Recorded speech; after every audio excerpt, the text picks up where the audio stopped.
Wah. Assalamualaikum warahmatullahi wabarakatuh. Alhamdulillah, alhamdulillahirabbil alamin.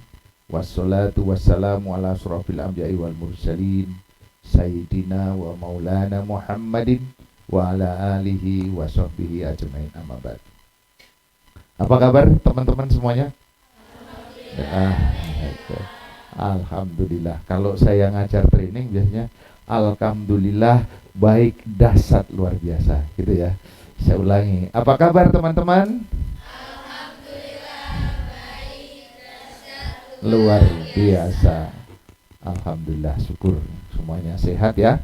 Mari kita mulai perkuliahan sore ini, pertemuan yang ke-14. Kita akan melanjutkan bincang kita. Mari kita mulai dengan baca lafaz basmalah. Bismillahirrahmanirrahim.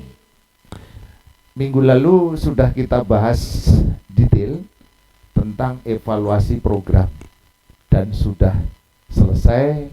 Kalian juga sudah mencoba bagaimana membuat instrumen untuk mengevaluasi program bimbingan dan konseling.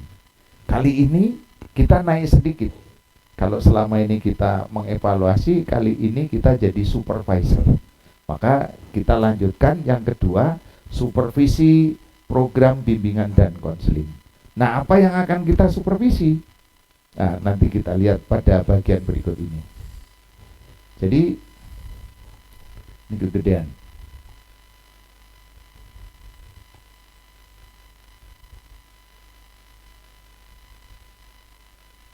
Oke. Supervisi program layanan BK. Kali ini kita 2 pertemuan insya Allah selesai ya tentang supervisi ini. Kalian semester 5 luar biasa, IP-nya tinggi-tinggi ya. 3,5, 3,6, ada yang 3,8, berarti bisa mengambil mata kuliah lebih dari 22. Saya lihat ada yang ngambil 24. Nah, ini belajarnya harus lebih. Nah, sebagai konselor, sebagai guru BK yang ada di sekolah, bagaimana memonitor itu? Ini merupakan bagian dari supervisi program layanan bimbingan dan konseling. Materi ini akan kita bahas 2 kali pertemuan. Pertemuan kali ini kita bahas ini sebagian, yaitu kompetensi.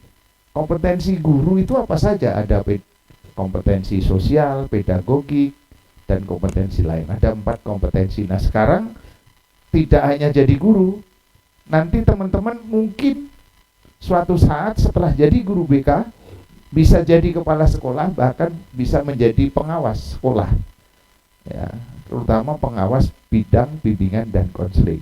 Kalau itu pengawas, maka kita harus mempunyai kompetensi. Nah, kompetensi apa yang harus dimiliki oleh pengawas? Ini kompetensi melaksanakan supervisi itu harus paham betul. Yang pertama harus paham dan menghayati tentang tujuan dan teknik supervisi. Gimana kalau nggak menguasai? Kalau kita mau mensupervisi tapi kita tidak menguasai, nggak paham, maka ini sebagai konsep harus kita pahami penuh, bahwa kita mengerti apa sih supervisi itu dan apa tujuannya. Lalu yang kedua, setelah paham nomor 1, kita harus bisa menyusun program supervisi bidang bimbingan dan konseling. Nah, kalau sudah disusun ya dilaksanakan kan. Yang berikutnya melaksanakan. Kita paham, kita susun, kita laksanakan, kemudian kita analisis hasil yang kita laksanakan itu. Misalnya kita sudah mengobservasi, sudah melihat, sudah komunikasi, ketemu dengan guru BK, ketemu dengan kepala sekolah, ketemu dengan murid, lalu kita analisis. Oh begitu ya, ternyata ada kesulitan-kesulitan. Ada guyon gini, saya pernah punya mahasiswa bimbingan skripsi datang ke saya, Pak, saya mau ketemu Bapak. Mau apa? Mau konsultasi. Konsultasi apa? Apa masalahmu? Itulah Pak masalahnya. Loh, kok itu Pak masalahnya? Saya itu oleh pembimbing saya suruh merumuskan masalah untuk skripsi saya. Nah terus gimana kamu? Itu Pak masalahnya, saya itu nggak punya masalah Pak. Loh, kok mau konsultasi nggak punya masalah? Tapi di sini yang akan kita selesaikan adalah menganalisis hasil supervisi BK. Lalu penyusunan hasil supervisi itu kita susun kembali. Analisis misalnya, loh ini guru BK kok setiap hari terima laporan dari wali kelas bahwa di kelas itu banyak murid yang tidak bayar SPP. Nggak bayar SPP diserahkan guru BK. Terus ada lagi, ada anak yang suka bolos, guru BK. Anak yang pacaran, guru BK. Anak yang lompat pagar, guru BK. Emang guru BK itu satpam? Nah, itu kan mirip satpam kalau gitu. Nah, kita analisis. Berarti ada sesuatu yang salah di sini. Nah, kalau ada sesuatu yang salah, setelah kita susun hasil supervisi itu, tentu ada tindak lanjut. Berarti kita perlu di sekolah itu, kita luruskan hasil supervisi. Kita ini kan supervisor, berarti di sekolah ini, di satuan pendidikan ini ada sesuatu yang salah. Yang harusnya porsi konselor atau guru BK itu tidak sama dengan porsi polisi sekolah atau satpam. Nah, ini kita luruskan. Apa gunanya tindak lanjut ini? Untuk memberikan umpan balik kepada satuan pendidikan, kepada guru mata pelajaran, kepada guru BK, kepada orang tua, dan kepada pengambil kebijakan. Siapa? Ya dinas yang terkait. Nah, ini yang harus kita pahami. Ini dipahami dulu teman-teman semuanya. Kalau sudah paham, baru kita melaksanakan namanya supervisi. Sampai di sini ada pertanyaan? Damar? Oh cukup. Oke, Isma? Cukup. Mahar? Lanjut, oke lanjut dulu ya, belum aja. Ada yang tanya dulu murid saya itu, kata saya guru SMA itu. Ada pertanyaan saya, Pak, kenapa? Jam berapa Pak? Masih lama kita baru mulai. Sampai di sini ada pertanyaan, pengertian? Ada yang punya pendapat lain? Boleh, ini salah satunya. Nanti akan saya tanya. Sekarang yang kedua, saya sedikit aja buat. Nah, saya yang penting ini logo UMK-nya kebaca oleh kalian. Kalian mahasiswa UMK, kalau lulus jadi sarjana jangan lupa sama UMK ini. Apapun yang terjadi, bagaimanapun juga yang melahirkan kalian jadi sarjana adalah FKIP, Prodi BK, UMK. Gitu ya. Nah, makanya ini nampak UMK-nya. Sekalian promosi mahasiswa baru. Tujuannya adalah nanti dan seterusnya kalian cari sendiri. Karena sekarang kan banyak kemana-mana, cari di literatur. Kalau bisa literatur yang di samping di Mbah Google, tolonglah punya buku di rumah itu. Sehingga ada buku pegangan, itu adalah guru yang baik, teman yang baik dan tidak pernah marah. Kita nggak paham sekali, 2 kali, 3 kali, nggak marah, jadi baca berulang-ulang. Salah satunya kegiatan supervisi bertujuan untuk membantu, sekali lagi, membantu. Cocok dengan kita ya, dengan helper. Bantu apa? Memperbaiki dan meningkatkan pengelolaan atau program bimbingan dan konseling di sekolah atau di satuan pendidikan. Nanti setiap ketemu sekolah diganti saja satuan pendidikan. Karena yang prakteknya Damar dengan siapa namanya? Nadila itu tidak di sekolah prakteknya. Di MAN. Madrasah Aliyah Negeri 13. Nah itu artinya ini satuan pendidikan. Satuan pendidikan tuh ada sekolah, ada madrasah. Madrasah pun mulai MI, MA, MI, MTS, MA. Ada MAK. Satuan pendidikan ada SD, SMP, SMA, SMK gitu ya. Sampai perguruan tinggi itu satuan pendidikan. Apa ada? Layanan bimbingan konseling di perguruan tinggi ada. Jadi unit layanan BK di perguruan tinggi kita sedang menyiapkan untuk itu.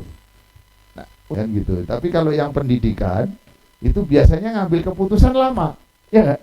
Karena dianalisis dulu, mungkin 1, mungkin 2, mungkin 3, cek lagi, oh ini baru benar.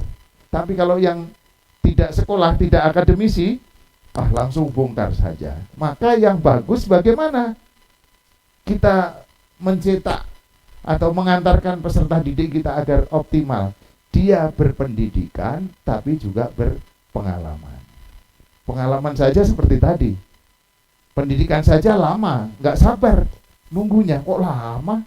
Tapi yang bagus berpendidikan, berpengalaman. Oke, maka di sini kita harus kreatif menjadi supervisor. Berikutnya antisipatif.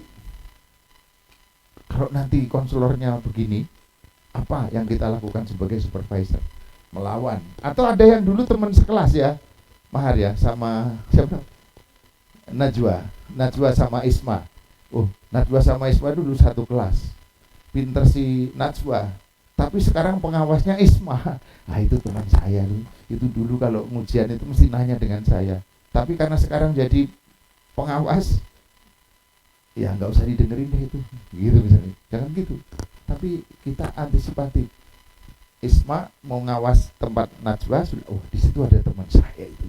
Dulu IP-nya lebih tinggi dari saya. Nasib saja saya yang jadi pengawas, dia masih guru biasa. Kenapa? Wah, nggak usah dijelaskan. Mengapa dia hanya jadi guru saja? Mengapa dia sudah langsung jadi pengawas? Tentu ada sesuatu. Oh, ternyata meskipun Najwa dulu hebat, datangnya siang. Masak dulu, melayani suami di rumah, baru datang ke sekolah. Gitu ya. Oh, itu menjadi kondite tersendiri oleh kepala sekolah. Maka Isma datang ke Najwa, kita kan teman.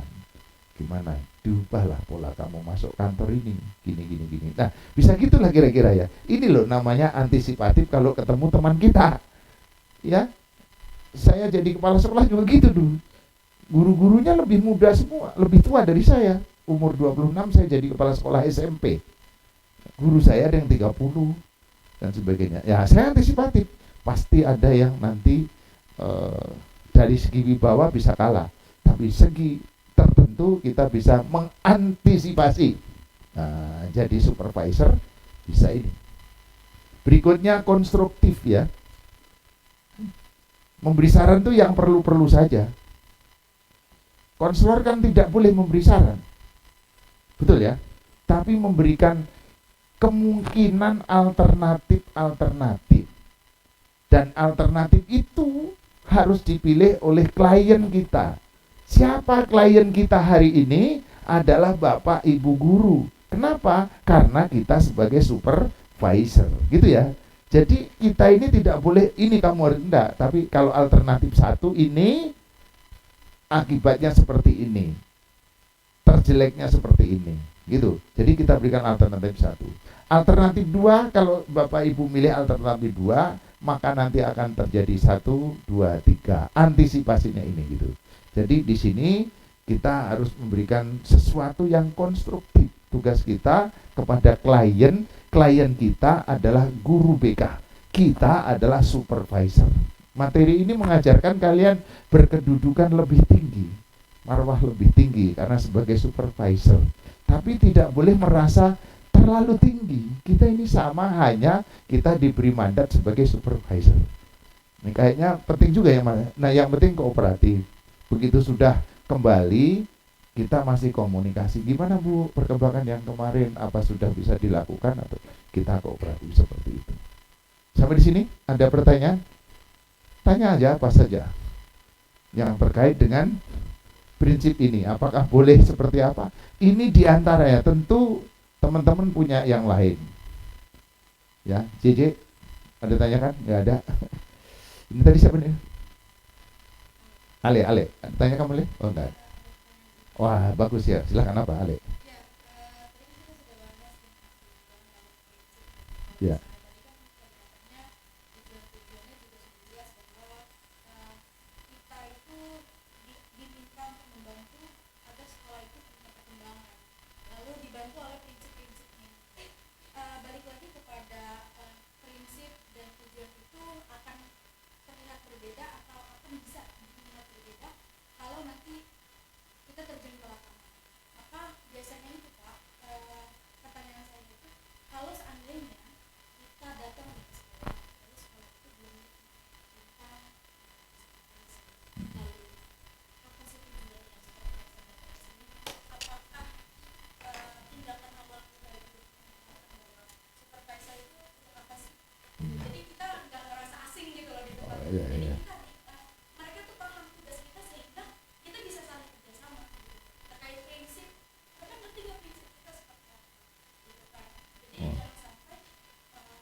Iya, iya, Itu iya. yang sering terjadi. Makanya kenapa di sekolah-sekolah banyak yang mengambil jalan pintas. Nah, itu Bagus. Gigi ya.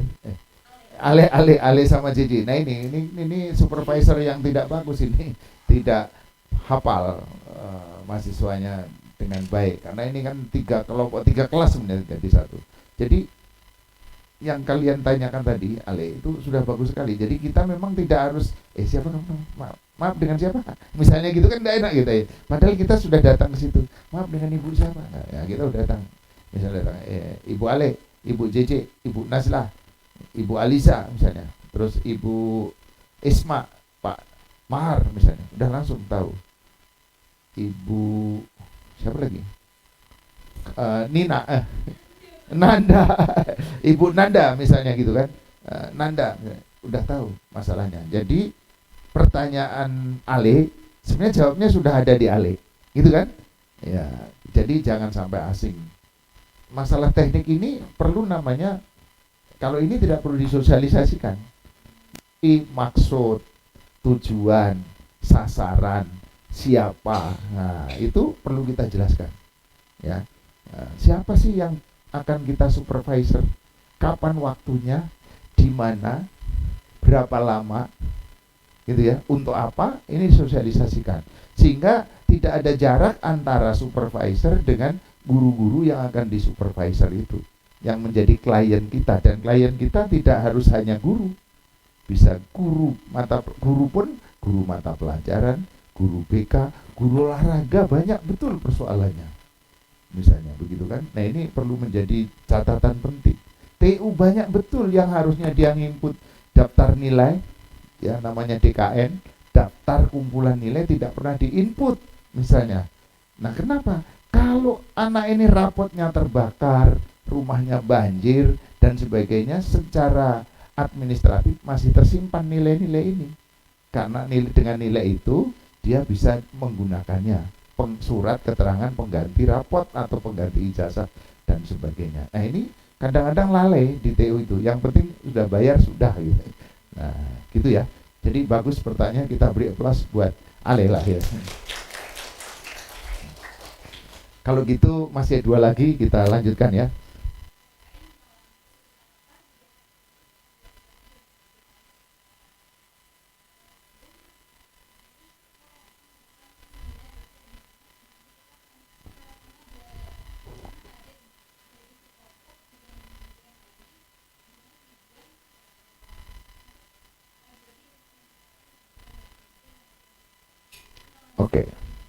Oke, terima kasih. Nomor 3 ini memang cukup luas, jadi itu beberapa yang disampaikan, tapi prinsipnya kalian sudah paham. Oke, beri aplaus buat kelompok 3.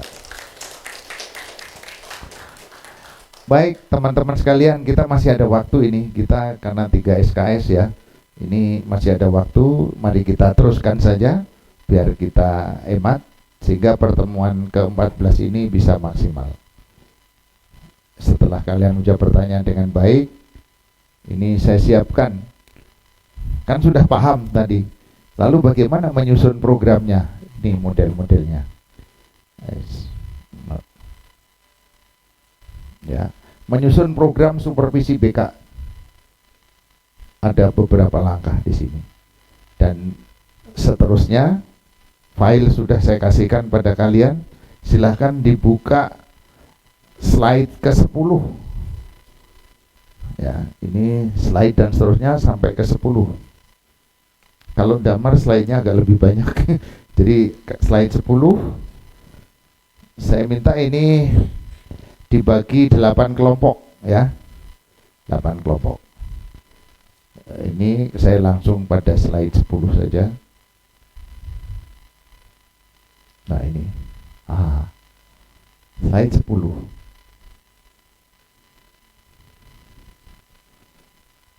Kelompok 1 sampai 8.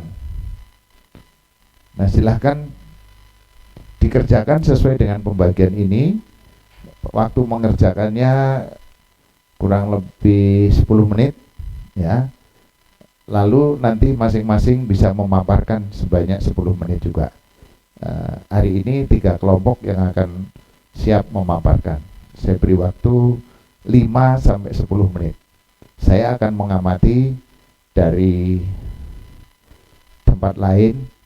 Nanti saya akan lihat bagaimana proses kalian memberikan sajian ini. Dan ini nanti dibantu moderatornya. Saya minta Damar jadi moderator, duduk sini ya. Ya, oke. Nanti kalian akan menyampaikan dengan sebaik-baiknya hasil kerja kalian. Oke, saya beri waktu 5 sampai 10 menit dari sekarang. Oke, mulai ya. Oke, mulai. Silakan.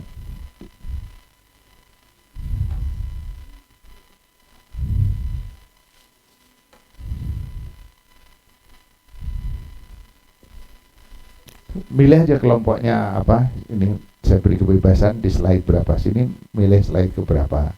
Sana slide berapa. Yang penting tidak sama.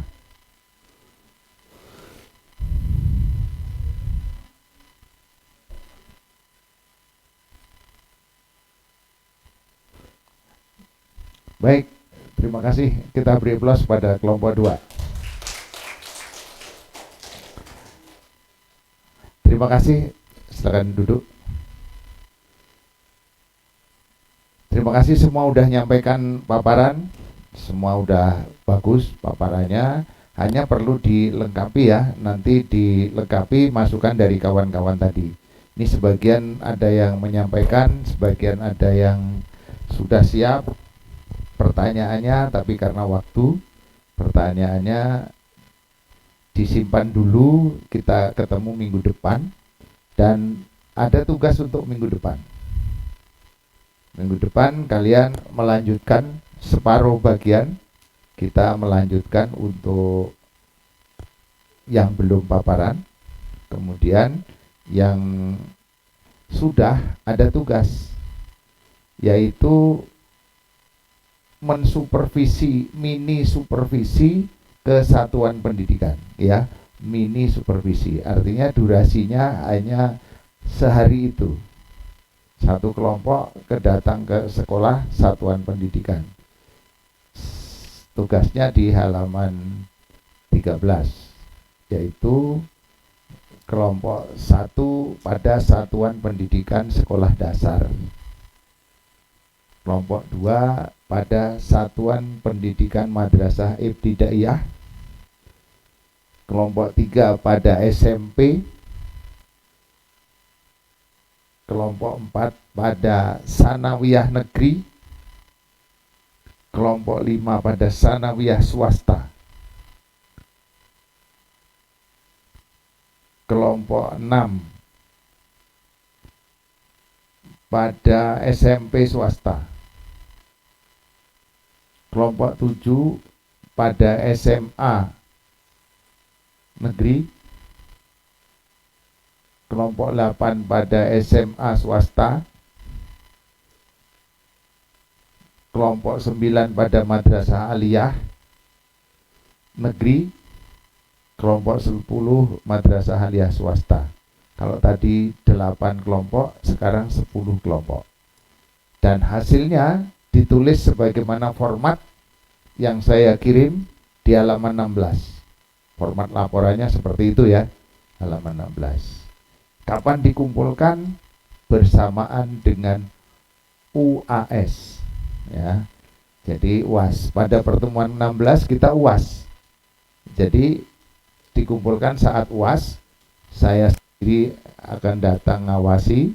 Tentu karena kelas kalian banyak, saya hanya satu kelas bisa ngawas. Nanti koordinator kelas bisa mengumpulkan, dan setelah selesai mengumpulkan jawaban bersamaan dengan tugas formatnya di halaman 16 itu. Demikian, saya kira teman-teman, terima kasih banyak atas kesungguhannya. Pertanyaan dan sebagainya ditunda minggu depan yang buat saya, tapi saya apresiasi dengan baik atas kesungguhan kalian. Mudah-mudahan di akhir pertemuan kita, yaitu kita masih ada sekali lagi pertemuan ke-15 dan 16 UAS. Mari kita tutup perkuliahan kita sore ini dengan sama-sama membaca lafaz hamdalah. Alhamdulillahirabbil alamin. Wassalamualaikum warahmatullahi wabarakatuh.